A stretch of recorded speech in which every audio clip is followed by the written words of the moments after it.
That was a big one. Auburn needed that. They go into Oxford. They take care of Ole Miss.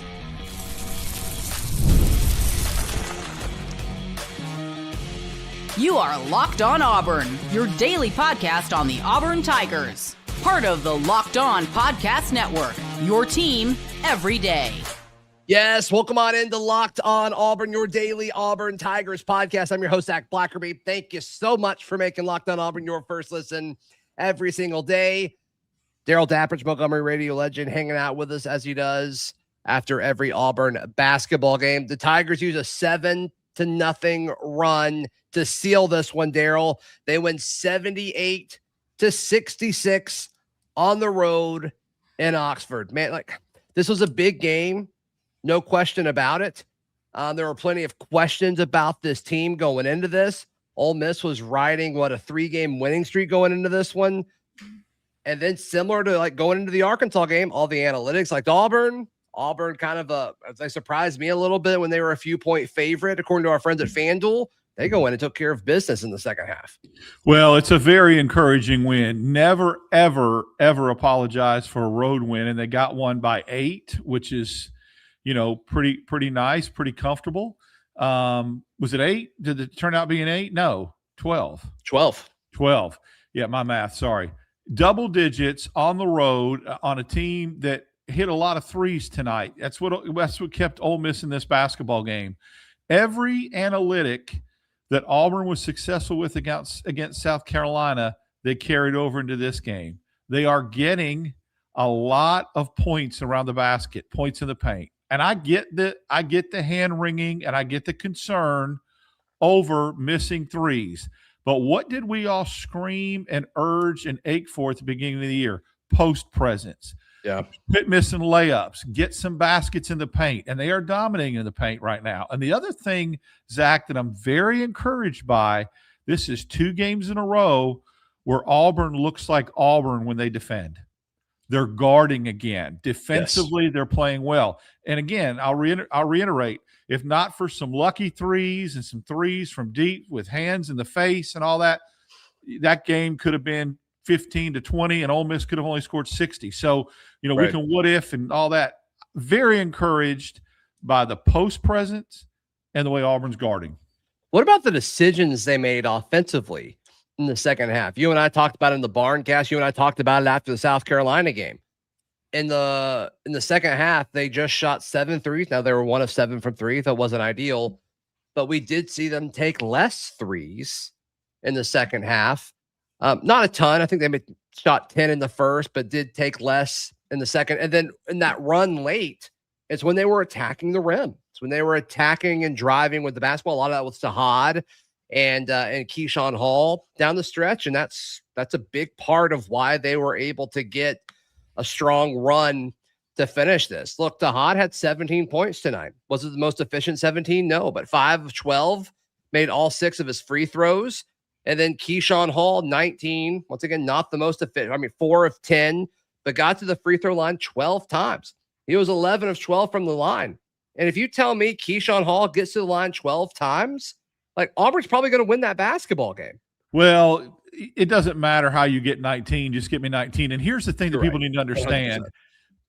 When you go to the free throw line because you're attacking the rim, in essence, it's an extension of points in the paint. So I want you to do an exercise real quick because you have the stats pulled up. Okay. Tell me how many points Auburn had in the paint. 38. How many free throws did they hit? 32. They hit 32 free throws? Yes. And 38 points in the paint. Add those together.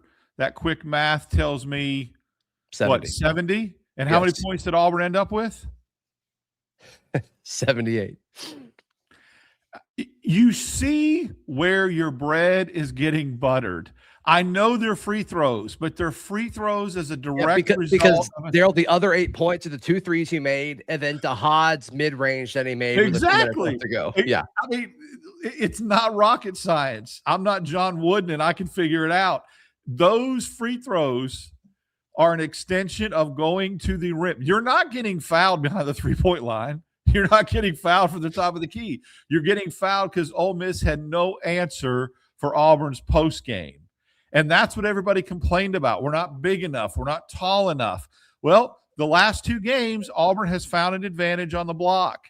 Do not go away from it unless you're facing a team like Florida who's got 3 really, really good bigs. You're going to have to hit some threes if you want to have a prayer to winning games, because you're not going to get those kind of baskets around the rim. You can get them, though, Zach, by attacking the rim from outside the arc and slashing. So 70 of 78 points is a direct result of trying to go inside.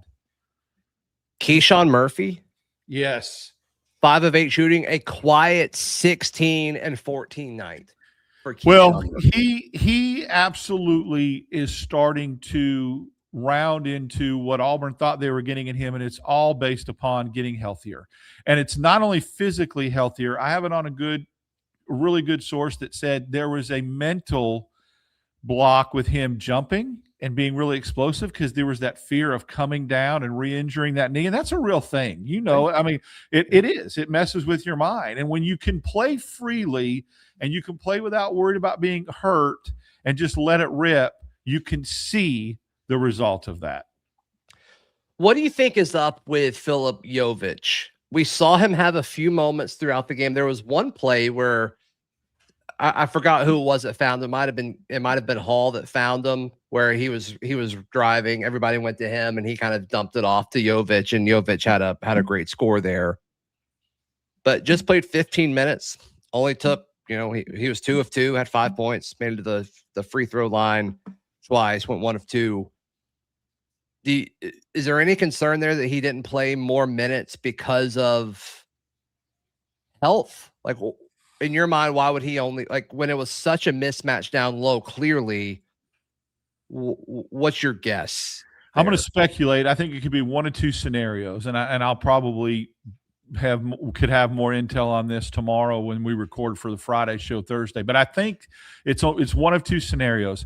You don't only play a kid 15 minutes after he has a career performance. So Right. Either A, whatever the knee that bothered him 2 weeks ago flared up a little bit because of the amount of minutes he played against South Carolina. And look, you're talking about only 2 days rest, Zach. They played Saturday. They came back Tuesday and played. Yeah. It doesn't respond. I get that. So either that's the problem, they were trying to do some load management on him, or something early in the game Stephen didn't like about his game and said, okay, we have a better shot. I don't think it's that, because the eyeball test didn't tell me that there was anything that would have seen that. But I'm not a coach. I don't know if you miss a defensive assignment or if you back cut by jogging and not back cutting hard. If that was the case, they would have taken Hall out of the game. Well, and I pointed this out on the Barncast. At one point, it might have been at halftime, his plus minus was the worst on the team. Mm-hmm. And it ended that way. His plus minus was -2. Everybody else was positive. So I kind of wonder if there was something there, and that could have been matchup oriented, or it could have been play /fatigue /still recovering oriented. I mean, we don't know. But I did think that was interesting. He had 2 fouls, which, okay, if those happened early, that would make sense a little bit, but I would have thought we would have seen him more in the second half. So yeah, I agree with that. I think that either load management, like I said, or there's something that Stephen saw early that he didn't like in his game and decided that maybe that plus minus did play into it, and they had a better chance with him not being on the court as much. Yeah. So the 3-point shooting situation is fascinating. And I want to touch more on that, because the fact that Auburn shot so poorly the last 2 weeks, or the last 2 games, and is 2-0 in those games could be good for Auburn. Let's touch on that in just a second, right here on Locked On Auburn. Today's show brought to you by our friends at FanDuel. FanDuel is America's #1 sportsbook. In fact, it's not even close. Yes, college football is over. It's very, very sad. But we have championship weekend this weekend. 2 games for who will go to the Super Bowl. The New England Patriots heading to the Denver Broncos. New England a 5.5-point favorite there. Will Carlton Davis or Jarrett Stidham advance to the Super Bowl? And then with the LA Rams, a 2.5-point dog At Seattle, will we see Derek Hall or Jarquez Hunter go to the Super Bowl? So be sure to get in on the action at FanDuel. They're the best app to wager on all of your sports action. You don't want to miss another minute. Head over to FanDuel.com to get in on the action today. Thank you so much for making Locked On Auburn your first listen every single day. Auburn takes down Ole Miss on the road in, really the last few minutes of the game were dominating fashion. Most of the game wasn't. Like the score, for the folks who didn't watch it, maybe just SEC basketball fans, this is going to look better than it actually was, but it doesn't matter. It doesn't matter. Auburn wins 78-66. So I think it was about 12% as well from what they shot from three against South Carolina. I think it was 12%. It was 2 of 19. Yeah. Okay. So tonight was 2 of 17 from three. So not great. Not great. But the fact that you were able to find a way to win in both those games, look, I don't think South Carolina is very good. We talked about that going into it. Ole Miss, I don't think we know. They didn't look super great tonight, just full transparency. How much of that was Auburn? How much of that was Ole Miss? I don't know. I don't know. They won 3 straight. So, are they the worst team in the conference? No, they're not. I think they're a solid team. I don't think they're great. I think they're okay. But we said that going into this, Auburn and Ole Miss are on the pretty long list of teams in the conference where it's we don't know who these guys are. And Auburn winning games like this, doesn't matter if it's ugly or not, it matters. When you talk about seeding in the SEC tournament and then, hey, potentially seeding in the NCAA tournament, winning this game gets you back into that conversation, or at least closer to that conversation. The fact that you found a way to win on the road in the SEC, shooting 11.8% from three, yeah, I'll take it. Oh, and by the way, Darrell, Ole Miss shot 35% from three. If you would have told me that going into it, I'm like, oh my goodness, we're about to get run out of the gym. Well, it's all about perspective. Here's some perspective. Auburn's won 3 out of its last 4. Okay? Yep. They went on the road and beat an Ole Miss team that had won 3 in a row. I don't care who you are, on the road in the SEC, and that place, when it's loud, is a very difficult place to win. It wasn't very electric tonight, but still, that's because Auburn kind of took the crowd out. You went on the road.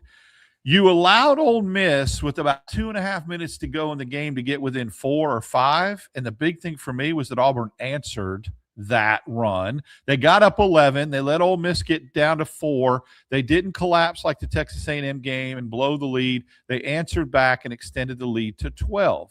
Good point. I think that's big, and I think those things matter. And to do that on the road and to win 3 of your last 4 and to get back to within 500 in the SEC, you're right in the middle of the pack. I think Auburn, all they have to do is win 8 to 9 SEC games, and they're in the tournament. Let's start giving a little bit of credit with the injuries and the roster reconfigurement and all that. First-year coach, there's some things that need to be cleaned up. I think 3-point shooting is one of them, and it drives me crazy that they keep doing it when you have a decided advantage inside and you're getting what you want. But they're guarding better. Yeah. And they're playing better around the basket defensively and offensively. If the 3-point shooting does come around, watch out. Right. That's definitely the positive way to look at this. Okay, because I think the other elements of the games, they are putting things together. Clearly you're seeing the offense be, especially without them shooting and making threes, you're still able to find a way to put up. You made 2 threes and you scored 78 points against the team Auburn on the road. Have a really good 3-point shooter, though. We don't know. We thought coming into the season that Pettiford was that guy. We thought coming into the season that, they do have a really good 3-point shooter. He just doesn't get minutes, and that's Walker. He is the guy that's probably your best pure shooter. There were moments in the non-conference where it's is Overton going to be that guy? And right. He's kind of disappeared a little bit offensively too. Yes. So there's not really, Hall has actually hit some big threes, contested threes throughout the year. Freeman has shown flashes. I think at this point in the year, though, Zach, the most important thing is to do a self-evaluation if you're the Auburn basketball team and the Auburn basketball staff and say, okay, where are we being the most successful? What is a direct result of us winning basketball games? What is our identity? What are we? And they have to determine that their identity is not a team that needs to take 18 or 19 threes a night. You'd be fine in the 8 to 10 to 11 range, and that they are getting good play from down low and by going to the basket. Again, I want to reiterate, down low just doesn't mean posting up or getting the ball in the paint. It means dribble drive penetration, slashing, back cutting, coming from the wing into the lane. If you can do that, now the key is you better hit your free throws, because Auburn had that same strategy against Georgia and Houston, but lost because they missed 12 free throws in each of those games. The strategy was sound. The execution was not. But if you can go to the free throw line 40 times a game, you're going to win games. That's who you need to be, and that's what you need to embrace. Almost all the starters. Auburn was 1 point away from all the starters scoring double digits, which you love. Tahad 17, Keyshawn Murphy with 16, Elijah Freeman with 9, Keyshawn Hall with 19, then Sway with 10. Like, you love that. You love that. If you're going to do that, you're going to win some basketball games. So, all right, let's look ahead. Let's look ahead over Auburn's next 5, which I feel more optimistic doing this now than I did when we did this after South Carolina, which is nice just because there's no way that you continue to shoot. Somebody posted it in the chat. You're 11%. You're like 3 for 36. By the way, I think I predicted. BOF Hart says 4 of 36 from 3 in the last 2 games. That's 11%. Let's assume his numbers are right on that, which they're not. They're not. It's one of the games they shot 19, and the other game they shot. So I think it's actually 4 of 38. It's actually 3 of 38 is what it is.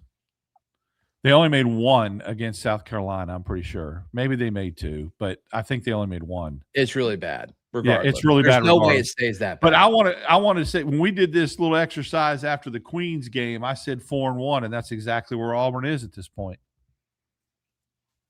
No, after the Texas A&M game, because we started out 0-2, and then we've lost to Missouri. So yes, that was longer ago. It's flying by. It's flying by. All right, so over the next 5, you go to Florida on Saturday, 3:00 tip. That's gonna be a tough one. That's gonna be a tough game.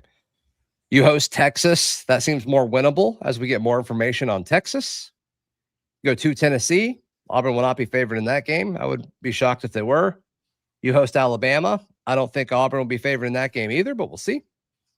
And then you host Vanderbilt, which Vanderbilt's looking more and more beatable by the week as well. So I'm going to say 2-3, and it's not because I think Auburn is trending down. I just think this is a really tough part of the schedule. 3-2. Yeah. I mean, if you go 3-2 in that stretch, you're fine. Absolutely. That puts you at what? 5. Someone in there jokingly said Dap can't math. 3-2 puts you at 5-4, right?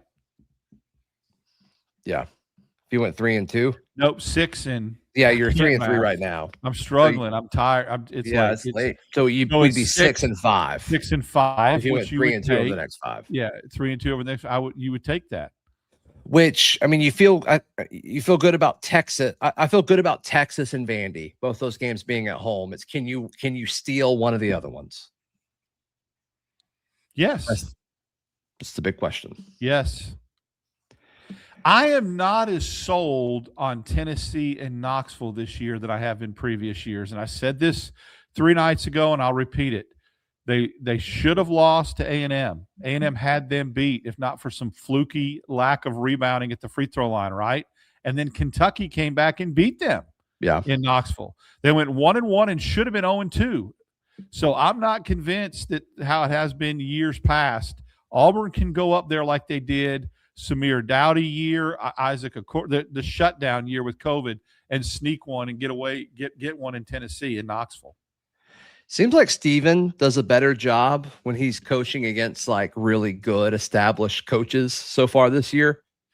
Just kind of wonder when he goes to Florida if that comes into play at all. And we all know the personal relationship between those families, right? Right. That's one aspect of it. And the other aspect of it is one thing to come back and play a team that you coached for.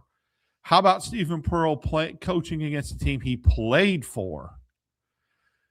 he coached and played. I mean, I get coaching a team, but when you play for a team, it's a whole different dynamic to play for a team than coach a team. And that's going to be interesting to see how he responds to that, to see what that entails and how that team looks and how he manages that. Yeah. An important part of the schedule. Coming up. And I think even if you go 2-3, like, you have chances after that. We've shown that they could beat Arkansas. I think they could beat Mississippi State. I think Kentucky at home is beatable. At Oklahoma, to be honest, I haven't watched a whole lot of Oklahoma. I think at Arkansas is going to be ugly.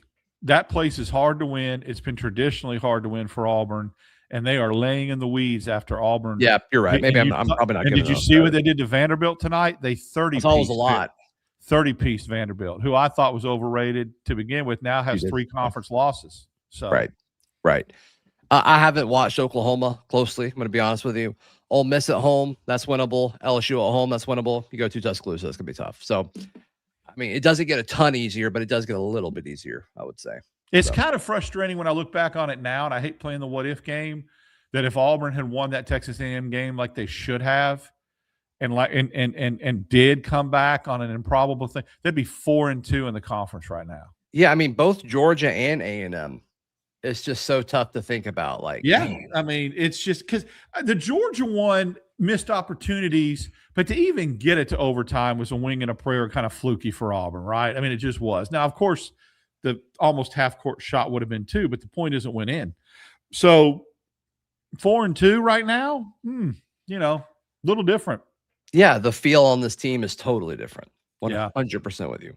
100% with you. But I like the direction. I will reemphasize 3 of their last 4, and they didn't get blown out at Missouri. It was a 4-point game with about 1:20 to go on Missouri's home floor. So, 3 of 4.